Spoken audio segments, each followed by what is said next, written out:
Hey guys, what is up? Lord Nick here, bringing you another League of Legends related video. This is like my fifth attempt of making this video. You see that win, that 7-1 and 15 win right here.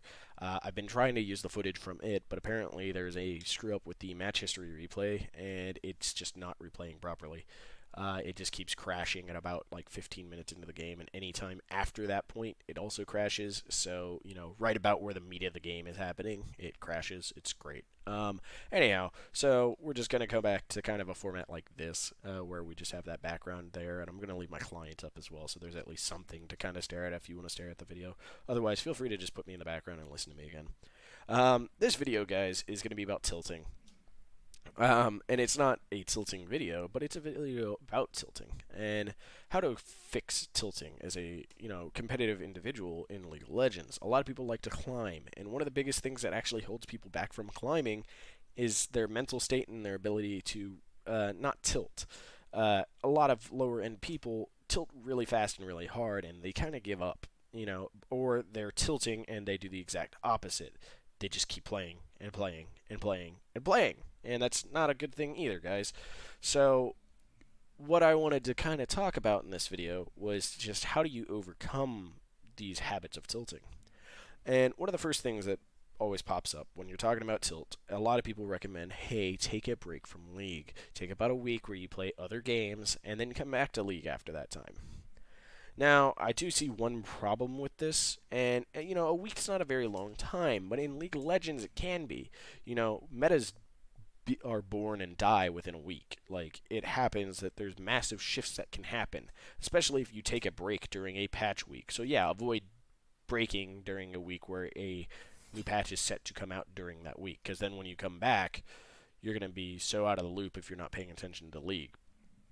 Other thing is, if you do decide to take this break from League, make sure to keep updated on League. Be paying attention to how metas are shifting, what champions are good, who's discovered what is broken, stuff like that. So when you come back, you're not going to be like, oh, cool, all of a sudden Ashe is the number 1 ADC who's just breaking the meta, and you don't know how to play against Ashe because you never played against her in the past, and you don't know how to, win. Like, something like that happening.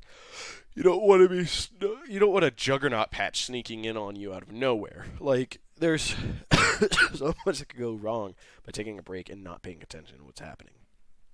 Either way, I also like talking about the bicycle effect. So the bicycle effect being, hey, you learn to ride a bike when you're 6, you can ride a bike when you're 18. Yes, true.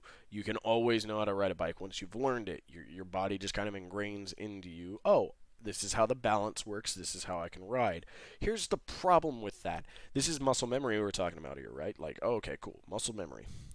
If you take, say, a marathon cyclist, so somebody who's competitive, which is what we're comparing this to, right? We're not just comparing this to little average Joe over there playing on his bike and then coming back a couple of years later and playing on his bike again. Yeah, cool. If you're just playing casually and you're having a tilt problem, sure, that's an easy fix. Play another game, come back to League later. But if you're actively talking about trying to climb ranked, this is not the same state of mind. You're in a completely different state of mind here. You're more like a marathon cycler, right? Like, you're a cyclist who is all about doing those marathons, those 26.2-mile freaking competitions. But you took a 3-year break from it, right? And the reason I'm saying a 3-year break is because it would take a lot longer for somebody who's in a marathon cycling shape to switch out of that shape, really. It could only take a couple of months, really, but let's say 3 years. Because, say you take 2 weeks, you decide, let's do 2 weeks of League off. That's a ridiculous amount of time in League. Like, even just 1 week is a long time in League time. And the reason why is the game just so flippy and floppy and changes a lot. Yeah, those are technical terms. You can quote me on that. Flippy and floppy and all that. Either way, like, the game changes really fast, and so if you were out of it for just a week or 2 weeks, that's like being out of marathon cycling for 3 years. Sure, you could come back, and you won't be the worst at it, especially if you're doing something else that was somewhat competitive. But if you're doing something else that's competitive, you're not fixing the tilting problem. You're just moving your competitive nature to another game, and you're not actually fully resetting. So, here's what you do, right? Like, this is, if you take that long break and you're not paying attention to League, and you try to come back and you're trying to go back into being competitive, and you're competitive somewhere else, your muscle memory is going to be all jacked up and weird for instance, if this marathon cycler decided that he wanted to become a marathon runner during that 3 years, but then after that 3 years, he's kind of decided, you know what, I don't really care for running, I actually want to go back to cycling. Cool. Let's go back to cycling then, right? Like, that's the plan. Let's go back to cycling. Here's the problem with that. Running and cycling are completely different, muscles that you are using. Sure, you're using your legs, and people are just like, oh, you're losing the same part of your body. Problem is you're using different muscles within those part of the bodies, so you're actually counterintuitive to in a way, right? Like, you are, from running, you're using a lot more of your, kind of certain muscles that are going to allow you to run better and be more enthusiastic. I don't actually remember all the muscles that you use while running, but while cycling, you're using a lot of your lower back and upper quads. So if that's the case, if you're using a lot of those muscles, those are completely different than the running muscles. Those, where you feel aches and pains when running is completely different from where you feel aches and pains while cycling. So yes, similar but different. You're going to come back in and you're going to have to relearn how to deal with the aches and pains for cycling, and you're going to have to relearn how to get back into that shape. You're going to have to get that endurance back up and be able to build up your tolerance to playing that a lot, to be cycling more. Same thing goes for League of Legends. If you decide that, hey, I'm not going to be competitive in League for a while, I'm going to go be competitive in StarCraft. So StarCraft's an RTS, and League of Legends was based off of a mod for an RTS, right? Like, their mechanics are somewhat similar, but there's enough differences in them that coming back to League, you're still going to be like, oh, okay, I've just been playing StarCraft the past couple of weeks in a semi-competitive fashion, and oh crap, oh, this isn't the mechanic. I don't have to highlight what unit I want to move. I just got to click where I want him to go. Oh, I forgot I need to buy items again. I don't know. Oh, God. Like, there's certain things you're not going to, like, it's not like you're going to utterly forget what items, but you're not going to know which items are good. You're not going to know what's your build order like you do in StarCraft. You need to know your build order. You need to know what, what's the best lane for me to play in ranked right now. Like, there's a lot of things that can go change in that 1 to 2 week period. So, I've rambled on about why I dislike it. What is my solution to this? My solution to this, guys, is something that I tried out here for 3 days. I thought I did it longer than that, but apparently not. I only did it for 3 days. Now, try it for like 4 to 5 days. Maybe it'll work for you. But I played 1 game a day for 3 days. 1 win, 2 win, a loss. That's not that great of showing, right? But, in 3 days, I played 3 games, and I went 2 and 3. 2 out of 3. That's not bad. And then on that third day, I was like, man, I really want to play some more League. I've been watching videos. I've been getting really back into League again. I want to play some more League. So I won a game and then I lost a game. I wasn't terribly upset about this, right? Like, I didn't just quit this because I was mad. You could go watch my Twitch stream. I was just kind of tired and I was like, I've had enough League for now. I'm good. I was actually content, which is not a feeling I had been feeling when I was being super competitive. So part of this is, why are you only playing 1 ranked game a day? 1, you are still playing in the competitive meta. So if you are completely 100% tilted, maybe you do want to take that full 2 week break. But what if you're just like moderately tilting? You're not like full off the edge, like I'm so done with League, I'm burning out, blah blah blah. You're not feeling the extreme burnout, but you are feeling a little bit of like, man, I'm not doing well, and you're starting to get demoralized. So just play 1 game a day. Win or loss, doesn't matter, just 1 game a day. What this does is it allows you to keep those mechanics up, allows you to keep kind of an eye on what's going on with the meta. And then, but you are breaking. Like, okay, what do you do with that rest of your time? So say you played 5, 6, 7 games a day.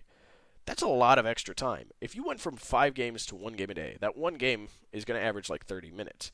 That means you had 4 to 5 other games a day, which means that's 2 to 2.5 hours extra. Maybe even more than that, because we're not even including, queue time and time to pick your champs and load-in times and then after-game times and, taking your break to go eat and then playing a game while you're eating. We're not counting that stuff. We're only counting game time, but that's still 2.5 hours. What are you going to do for that time? Well, you can play other games, you can read a book, you can start writing, you can do all types of things. And guess what? When you're clearing out time like that and you start taking time off like that, that's positive. But when you take it off and you have no interaction with the game, sure, it's positive in the regard that you're going to reset that mental state, but you're going to come back and you're going to get frustrated again because you're not going to be playing to the level that you'd played before. Playing that 1 game kind of makes sure that, yeah, sure, you're not playing as much as you did, but you're not kind of forgetting those skills. You're just not using them as much. You're just You still remember them, you're still retaining them, and you're still applying them. You're just not using them as much. So I think that's a good way to look at it. Maybe take a week where you play one game a day. Don't play normals because that defeats the purpose of this, right? Like, you're trying to alleviate your tilt. We're trying to alleviate your addiction to League as well. And this allows you to kind of just take a breath, fresh air, step back, do some other things, while still maintaining your competitive integrity in the game, and you're not tilting as much, because guess what? You're playing one game. So yeah, say you do lose and you get really upset because you're still losing. Go play something else. Play something that's not competitive, though. Like, play something completely different. Instead of going from, like, competitive cycling to competitive running, you're going to go from competitive cycling to going and playing in the swimming pool and playing Marco Polo with your friends. Like, you're not looking to be in the same general vein of anything. You're trying to go do something else that's taking your mind off of it. But you still play that one game a day to keep your mind somewhat tied to the game, and so that you can remember things and you can keep improving on things, but you're not going as hard. That's the big point of it, is you got to take a step back, because if you keep going as hard as you've been going, you're going to experience either burnout, or you're just going to keep tilting and keep losing and keep finding problems with your gameplay that you can't seem to solve. This is about the best coaching tip I can give somebody, right? Like, taking a step back. And, these past 3 weeks now, has been very healthy for me in terms of it. I used to be getting very, very angry on some of my stuff about a lot of the games that I played. But now I'm coming back in, I'm playing these games, and I'm not, like, getting super angry about them. I'm not even, like, sufficiently mad. I'm here to play now. I'm still wanting to be competitive in League, because I still think I'm a very good League player, and I have the potential to get better than I currently am.